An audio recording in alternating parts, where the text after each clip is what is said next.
आदाब नाजरीन, आप सभी का खैर मकदम न्यूज 18 उर्दू में मैं हूं सैयद अहमद जिलानी और आप देख रहे हैं हमारी खास पेशकश दखनी में खबरें। हम हर हफ्ते इस प्रोग्राम में आप लोगों को मुख्तलिफ और दिलचस्प खबरें दिखाते हैं। आज आप लोगों को दिखाएंगे तरकारियों की कीमत कई को आसमान को छीरें। खरीदने वाले तो परेशान है, बेचने वाले भी परेशान है।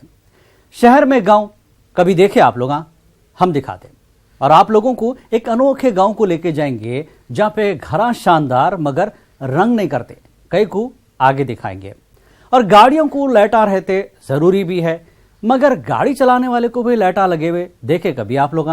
ये सब देखने के वास्ते देखते रहो न्यूज 18 उर्दू की खास पेशकश दखनी में खबरें।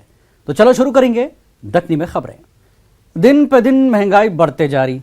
अब की बार महंगाई की मार सबसे ज्यादा तरकारियां खाने वालों पे पड़ी। दस्तरखान से सालाना खिसकते जा रहे हैं। लोग रुखा फिक्का खाना खाने पे मजबूर होते जा रहे हैं। जिंदगी कितनी बदमजा हो गई, देखो हमारे नुमाइंदे अजीम खान की ये रिपोर्ट। डॉक्टर कितनी आसानी से तरकारी खाओ, सेहत बनाओ बोल के मशवरा देते। तरकारी का सालन बनाना आसान काम है। कौन सी तरकारी सस्ती है? तरकारी का रेट सुने तो हालत बिगड़ जा रही। कद्दू महंगा है, 30-40 रुपए कद्दू बिक रहा और पानी रहने से कद्दू महंगा होगा। आम महीनों में बोलो 20 रुपए, 10 रुपए, 12 रुपए मिलता। पानी नहीं पड़ने से 30-40 रुपए होगा। पूरी तरकारी महंगा है। हरा मसाला क्या, बारीक मिर्ची क्या, सब कुछ महंगा है। मंडी मिरालम में जो है सो कोतमीर पहले 10 के 4-5 थे, आज 10 के 20 के 3 या 20 के 4 बेच रहे हैं। ये सौदे इतने कम आने की वजह से रेट काफ़ी बढ़े हुए हैं और ग्राहक को भी काफ़ी तकलीफ हो रही है और हमको भी काफ़ी तकलीफ हो रही है खरीदने के लिए। और ग्राहक भी जो है सो सब्जी महंगी है हो रहा, लेकिन हम लोग भी काफ़ी महंगी खरीद रहे हैं। और जो सो माल ले आने की वजह से, यहाँ पर बारिश नहीं होने की वजह से सौदे कम आ रहे हैं, जिसकी वजह से जो सो सौदे महंगे हैं। कोतमीर भी 10 के 4-5 मिलने के आज 20 के 3 या 4 मिल रहे हैं और पुदीना भी 20 के 3-4 है। पालक भी 20 के 4 या 5 पालक है। मामूली कोतमीर का कट्टा भी आम आदमी की पहुंच से निकल के खास लोगों के हाथों में चले गया। एक कोतमीर का कट्टा 10 रुपए को हो गया। कोतमीर का देखा देखी उसके साथ ही करिया पाक, पुदीना और हरी मिर्ची भी भाव दिखा रही। हरी मिर्ची का अगर रेट सुन लिए तो मिर्ची लगे जैसा हो जा रहा। टमाटे का दाम मालूम होते दीदे लाल हो जा रहे। गोभी के फूल की कीमत सुनते मुंह फुल जा रहा। अगर कोई खुशकिस्मत गोभी का फूल खरीद लिया तो उन्हें शाहजहां गुलाब का फूल पकड़े जैसा फखर से हाथ में पकड़ के रख रहा। आम आदमी के वास्ते तो तरकारी खरीदने की नहीं बल्कि दूर से देखने की चीज होके रह गई। अचानक तरकारियां महंगे हो जाने से मंडी से लेके ठेला बंडी तक ग्राहकों और तरकारी बेचने वालों में किरकिरियां चल रही। तरकारी के रेट फुल बारिश ने हो के बहुत महंगे है। तरकारियां हर सब्जी बहुत महंगी है। भिंडी, हरा मसाला 10 के 5 है, पालक 10 के 4 है, अम्बाड़ा 10 के 6 है, कोतमीर 10 के 4 है। खरीदने के आसे बहुत महंगी है तरकारी, हर चीज़ महंगी है, कुछ भी नहीं है सस्ता। मार्केट में कहीं को तो टमाटर ये वो सब हर चीज़ महंगा है। पूरे हरा मसाला हर चीज़, कोतमीर, पुदीना, कराबाग मिर्ची सब महंगा है, कुछ भी नहीं है सस्ता। बाज़ अक्लमंदा बोल रही हैं जो तरकारी महंगी है इसकी तरफ देखो भी नको, जो तरकारी सस्ती है वही खरीदो। सब तरकारियां महंगे हैं। हरी मिर्ची की चटनी से काम चला लेने का भी चांस नहीं है। ले दे के आलू का रेट जहाँ कुआं है, मगर क्या 3 टाइम आलू पकाना? अच्छा चलो ऐसा ही सही, मगर आलू का सालन बनाने भी तो हरा मसाला होना पड़ता, मेथी डालना पड़ता। क्या आलू को उबाल के 3 टाइम खाने के साथ खाना या फिर बगैर सालनों की रोटी और खाना खाने की आदत डालने की कोशिश करना तो आखिर क्या करना? Bureau report, news 18 Urdu. शहरों में बड़े बड़े बिल्डिंगा तो रहते मगर गांव में रहे जैसा कुदरती हुस्न नहीं रहता। हैदराबाद शहर में गांव के जैसा माहौल पेश करने की कोशिश एक लेडी कर रही, जिनका नाम नयनतारा है। शहर में रह के गांव के कुदरती मंजरों में खो जाने देखो ये रिपोर्ट। सिकंदराबाद के संगीत चौरस्ते कने एक ऐसा इलाका है जो हैदराबाद के सब इलाकों से अलग ही है। यहाँ तो मालूम नहीं होता आप हैदराबाद में हैं, बल्कि गांव का कुदरती हुस्न जिधर देखो उधर नजर आता। नयनतारा नाम की एक लेडी है। इन्हों ये सोचे बच्चे खाली कंप्यूटर, स्मार्टफोन या लैपटॉप पे ये खेला खेले तो दिमाग तेज हो सकता, मगर जिस्मानी सेहत हासिल नहीं हो सकती। जिस्मानी सेहत के वास्ते जिस्मानी खेला और कुदरती माहौल जरूरी है। इन बच्चों की दिमागी और जिस्मानी तरक्की के वास्ते सबसे पहले बच्चों का मिट्टी से ताल्लुक पैदा करें। इन गांव में रहता जैसा मिट्टी का घर बनाने, ये घर के अतराफ खुली जमीन है, सीढ़ियां तक मिट्टी के है, मिट्टी का आंगन भी है। बच्चे मिट्टी पे बैठ के खेल रहे। खेला भी सब गांव वाले खेला ही है, चिरकी बिल्ला, लंगड़ी घोड़ी, अट्ठा चम्मा, चिंचों का खेल और ऐसे दूसरे खेला है। बच्चे अगर खिलौनों से भी खेलना है तो गांव के बच्चे खेले जैसा लकड़ी के घोड़े और रिंग से खेलना है। ये घर में कुर्सियां और बेंचा भी पुराने जमाने में जैसा होते थे और अब भी गांव में इस्तेमाल हो रहे वैसी है। पंखा भी गांव के घरों के जैसा है। इतना ही नहीं बल्कि अतराफ झाड़ा, फूला, पौधे फैले हुए हैं। ये इलाका कहीं से भी शहरी इलाका नहीं दिख रहा। बच्चे एक अलग ही किस्म का एंजॉय कर रहे हैं। वो सब इनको मिल रहा जो नेचुरल है, जो सिटी में नहीं मिल सकता। छुट्टियों में बच्चों का जी चाहता ऐसी जगह जाना जहाँ पे कुदरती मंजरा रहते, मगर बड़े लोगों को काम धंधे से फुर्सत नहीं मिलती। ऐसे अम्मा बाबा अपने बच्चों की तफरीह के वास्ते सिकंदराबाद के ये इलाके को ला लिए तो बच्चों की ख्वाहिश अपने शहर में पूरी हो जा रही। Bureau report, news 18 Urdu. सड़क हादसे नहीं होना बोल के क्या क्या कोशिशें नहीं करते, चौरस्तों पे सिग्नला लगाते, जगह जगह स्पीड ब्रेकर डालते, ट्रैफिक पुलिस वाले चालाना करते रहते और अब तो चालाना और भी डबल हो गए हुए हैं। इसके बावजूद लोगों के अधमड़ेपने से एक्सीडेंट होने का हो रहे। उत्तर प्रदेश के मेरठ शहर में एक सोशल वेलफेयर सोसाइटी वाले एक नया काम करे। वो लोग यहाँ ट्रैफिक पार्क कायम करे, जिसके बाद मेरठ में रोड एक्सीडेंटों में बहुत कमी हो गई कथे। ट्रैफिक पार्क में एक्सीडेंटों पे कंट्रोल का तरीका जानने के वास्ते देखो ये रिपोर्ट। मेरठ के देवनागरी इंटर कॉलेज में है सो पार्क, सब पार्कों से अलग पार्क है। ये पार्क में लोग हवाखोरी करने या टाइम पास करने नहीं आते, बल्कि लंबे टाइम तक हाथा पांवों को सलामत रखते हुए जीने का सबक सीखने आते। ये पार्क उत्तर प्रदेश का पहला ट्रैफिक पार्क है, जिसमें रोजाना स्कूली बच्चों को और गाड़ियां चलाने वाले शहरियों को ट्रैफिक रूल्स की ट्रेनिंग देते हैं। इतना ही नहीं बल्कि पुलिस के जवानों को भी अवाम को हादसों से कैसा बचाना, अगर हादसा हो गया तो क्या करना क्या नहीं करना, ये सब सिखाते। ट्रैफिक पार्क में दे रहे सो ट्रेनिंग का नतीजा बहुत अच्छा निकल रहा। मेरठ में एक्सीडेंट बहुत ही कम हो रहे कते। मेरठ शहर एक मिसाली शहर बन गया बोल रहे। ट्रैफिक पार्क बोलने को तो पार्क है, मगर यहाँ पे आए तो ऐसा मालूम होता आप चौरस्ते पे आ गए। बड़े शहरों में जैसा कि हमेशा हादसों का डाउट रहता, वैसा मेरठ में नहीं। वो बोलते नहीं, हालात को बदलना है तो पहले खुद को बदलना जरूरी है। मेरठ के लोग अपने आप को तब्दीली ला के मेरठ को एक्सीडेंटों से पाक शहर बना। देखिए, अगर हम बात करें इस पार्क की तो ये उत्तर प्रदेश में अपनी तरह का पहला ट्रैफिक पार्क है जो किसी गवर्नमेंट संस्थान में बना हुआ है, जिसको एक एनजीओ चला रही है, मिशिका सोसाइटी चला रही है। और अगर इसमें इसके महत्व की हम बात करते हैं तो जिस तरह से आपने देखा होगा कि कोई भी चीज़ अगर हम किताब से पढ़ते हैं तो वो इतना इफेक्ट नहीं डालती है जितना कि हम उसको विजुअल देखें।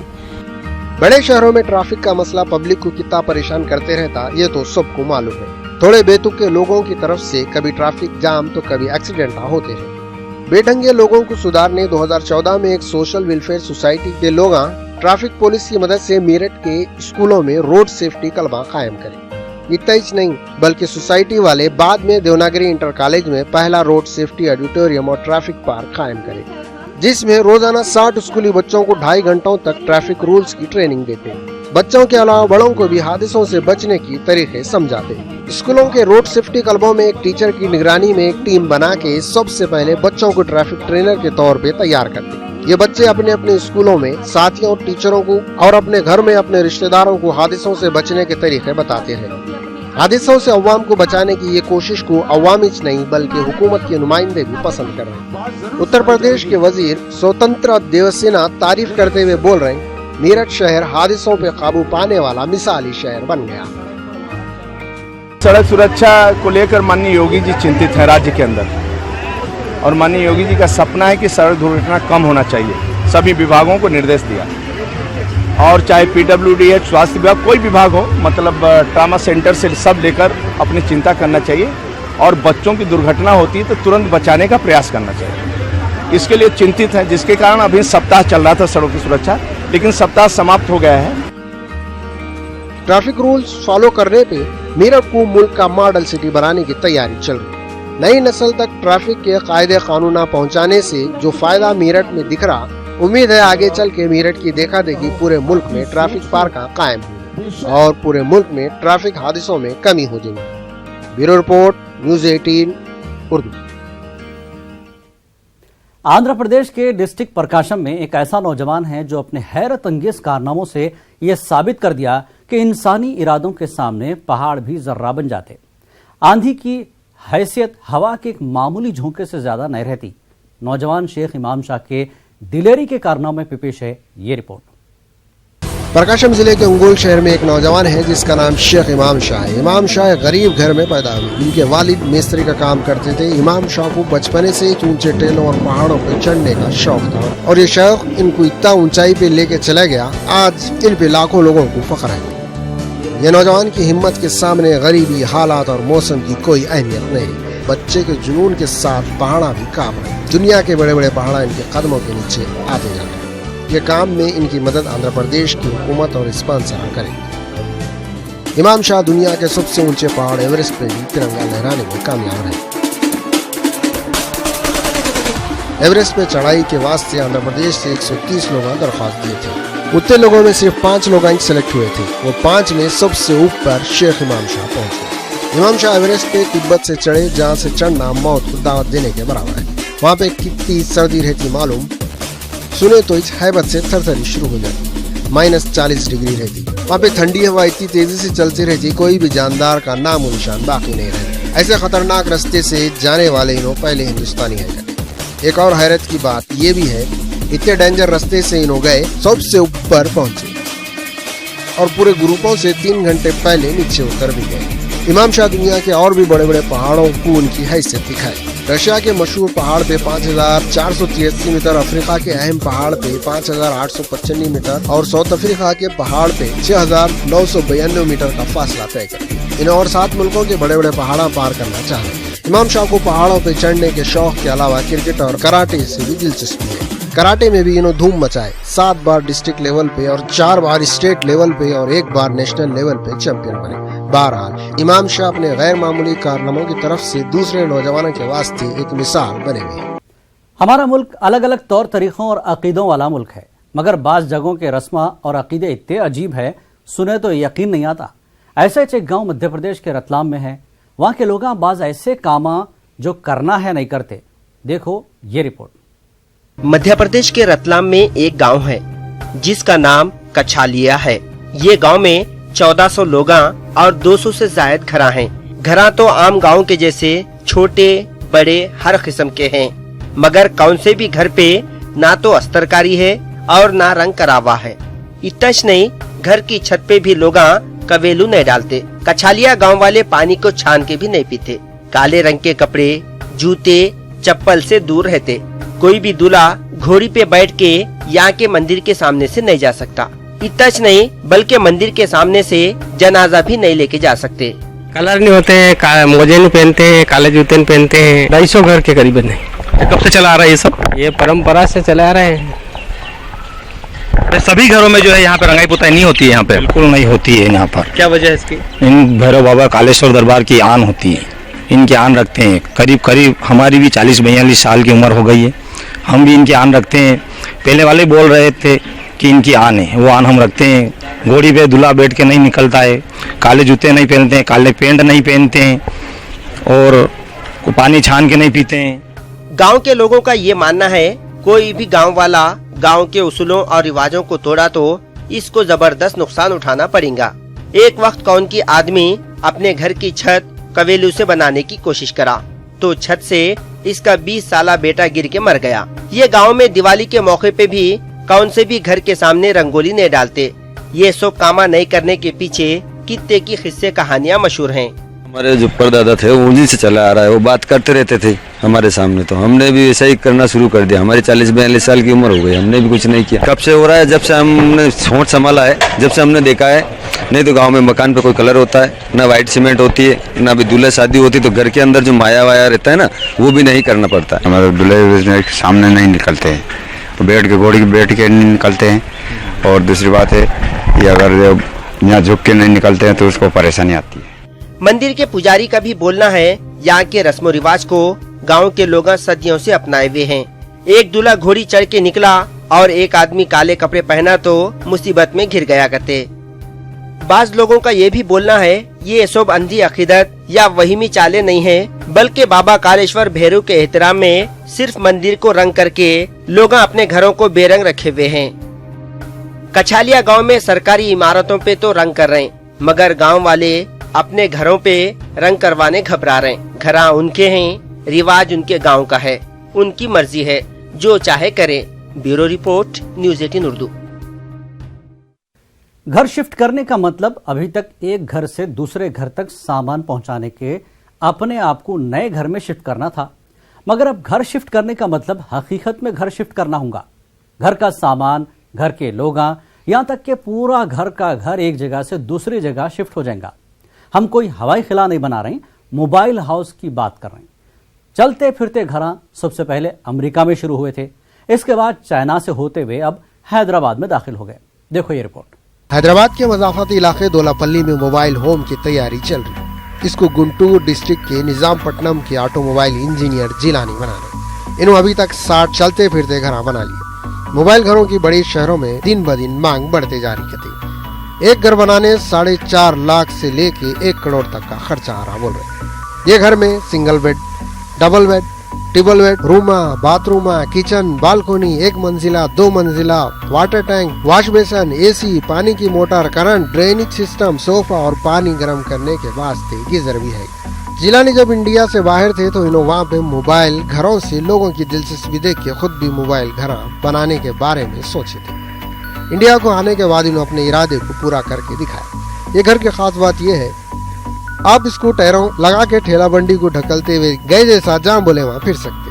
खास मुकामों की दिन तमाम घरों को सैर करवा के रात में फिर असल मुकाम पे आ सकते। मोबाइल घर लोग चुपका छुपी पसंद नहीं कर रहे, सोचे तो इससे बहुत फायदे हैं।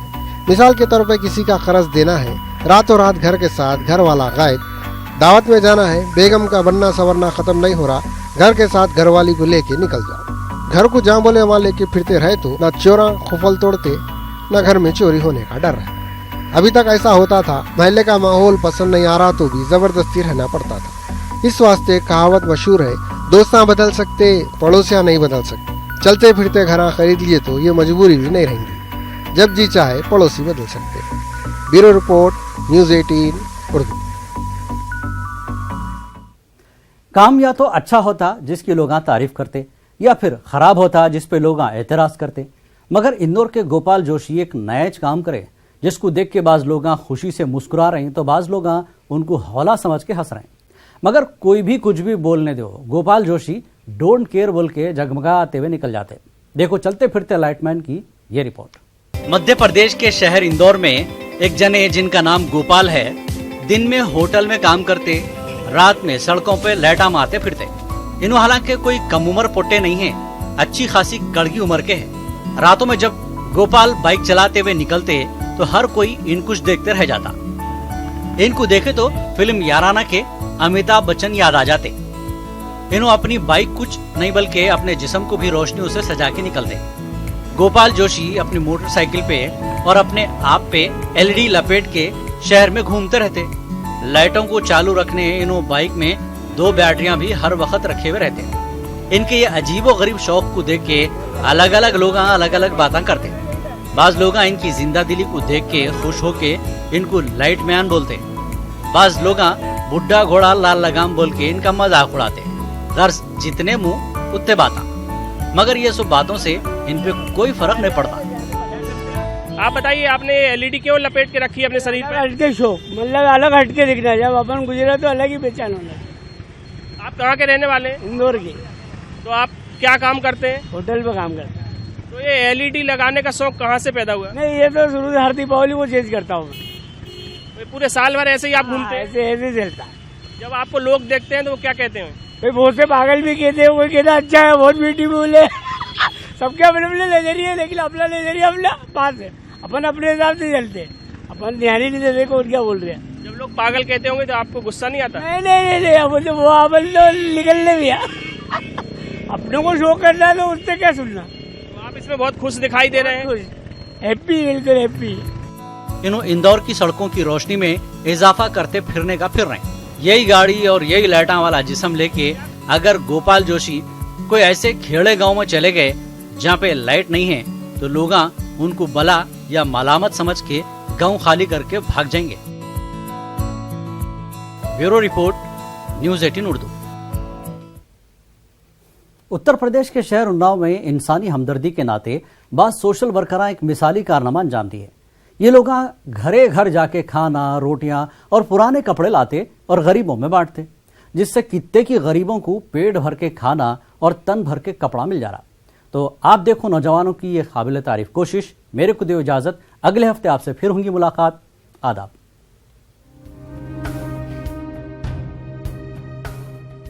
रोटी, कपड़ा और मकान का प्रॉब्लम हमारे मुल्क की पहचान बना हुआ है। जो लोगों के पास बेहिसाब मकाना है, इनमें से एक तो भी मकान दियो बोले तो झिड़कियां देके बढ़ा देंगे। अलबत्ता पुराने कपड़े और बचावा खाना दियो बोले तो दे देंगे। यही समझ के उत्तर प्रदेश के शहर उन्नाव के 3-4 लोग 2.5 साल पहले एक स्कीम शुरू करे, जिसका नाम रोटी कपड़ा बैंक है। ये स्कीम इतनी कामयाब हुई, आज रोटी कपड़ा बैंक के मेंबरों की तादाद सैकड़ों तक पहुंच गई है। लोग स्कीम में शामिल होते जा रहे हैं। चराग से चराग जल रहे, अच्छाई का उजाला फैलते जा रहा। सोशल वर्करां अपने अपने इलाकों के घरों से बचावा खाना और बेकार पड़े हुए पुराने कपड़े मांग के लाते। खाना और कपड़े जरूरतमंदों में बांट देते, जिससे गरीबों को पेट भर के खाना और तन भर के कपड़ा नसीब हो जा रहा। इंसानी हमदर्दी के नाते उन्नाव के लोग जो स्कीम चालू करे, काश हर मोहल्ले के नौजवान और बुजुर्ग अपने अपने एरियो में ऐसी स्कीम शुरू करे तो रोटी और कपड़े का प्रॉब्लम बहुत जल्दी खत्म हो जाएगा। मकान का मसला हल करना आम आदमियों के बस में नहीं है। जो सोशल वर्कर रोटी कपड़े का इंतजाम कर रहे हैं, इनमें खुद ही कितने की लोग किराए के घरों में गुजार रहे होंगे, मगर जितना हो सका इतना तो ये लोग गरीबों को राहत पहुंचाने का काम कर रहे हैं। इतना भी करना कोई आसान काम नहीं है। दूसरों को राहत पहुंचाने ये लोगों को तकलीफों से भी गुजरना पड़ता। हमारी टीम के 15-20 सदस्य ऐसे हैं जो सक्रिय सदस्यों में हैं। वो घरों घरों में जाके खाना एकत्रित करते हैं। जहाँ नहीं पहुँच पाते हैं तो वहाँ फ़ोन करके बता देते हैं कि आज खाना आप हम नहीं आ पाएंगे, आप भिजवा दो, तो वो लोग हमारे यहाँ खाना भिजवा देते हैं। और मैं एक सभी चैनल्स के माध्यम से एक अपील भी करना चाहता हूँ कि रोटी बैंक चूँकि उन्नाव शहर में चल रहा है, शहर के वासी जो लोग इसमें सहयोग दे रहे हैं, अगर उनके घर तक हमारे सभी सहयोगी साथी नहीं पहुंच पाना तो ये विशेष अपील है हमारी कि घर के किसी भी सदस्य से वो केवल 10 मिनट का समय लगना है, वो भोजन अगर यहाँ तक पहुँचा देंगे। और जो लोग अभी तक दे रहे हैं, 100 लोगों से ज़्यादा घरों से भोजन आ रहा है, कपड़े आ रहे हैं, लेकिन नगर के जो सम्मानित वासी हैं उनसे मेरा अनुरोध है कि ज़्यादा से ज़्यादा घरों से अगर भोजन यहाँ पर राज टेंट हाउस के बगल वाले बड़े वाले हनुमान जी के मंदिर के बाहर लगने वाले शुक्रवारी रोटी कपड़ा बैंक में पहुंचा देंगे तो और ज़्यादा लोगों को हम लोग भोजन भी करा सकते, कपड़े पहना सकते हैं। हम लोग घर घर जाके खाना लाते हैं और कहते आदमी से सिर्फ इतना ही है कि 2 रोटी थोड़ी सब्जी चाहिए हर शुक्रवार। और ये नहीं है कि 2 रोटी और थोड़ी सब्जी लेते हो तो 2 ही रोटी सब्जी देते हो। यहाँ पर भर पेट खाना खिलाते हैं। 4-4 रोटी आदमी ले जाता है। यहाँ के लेबर हैं कितने और कितने रिक्शे वाले हैं, कितने मांगने वाले हैं, वो सब आते हैं, भर पेट खाना खाते हैं। कपड़ों की भी व्यवस्था कर दी है, तो हर व्यक्ति यहाँ पर आता है, उसको एक इंतज़ार रहता है कि शुक्र वाला दिन है, आज के दिन कुछ ना कुछ तो मतलब भूखा कोई नहीं जाता है। खाना मिला है यहाँ पे? हाँ, खाना मिला है। खाना खाया आपने? हाँ, खाया। कैसा लगा आपको? ठीक लगा। इन लोगों के लिए क्या कहना चाहेंगे?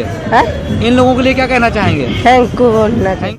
ये मौके पे हमारे को दखनी शायर सरवर डंडा के शेरां याद आ रहे। शेरां सुना के हम अपनी बात खत्म कर देंगे। सदा मेरे गाँव पो गुर्बत का मौसम, नफाकों से फुर्सत न दम में चहदम, या लुंगी भी गत नहीं माँ उनको है रेशम, इदे मना देशम इदे मना Desam. Bureau report, news 18 Urdu.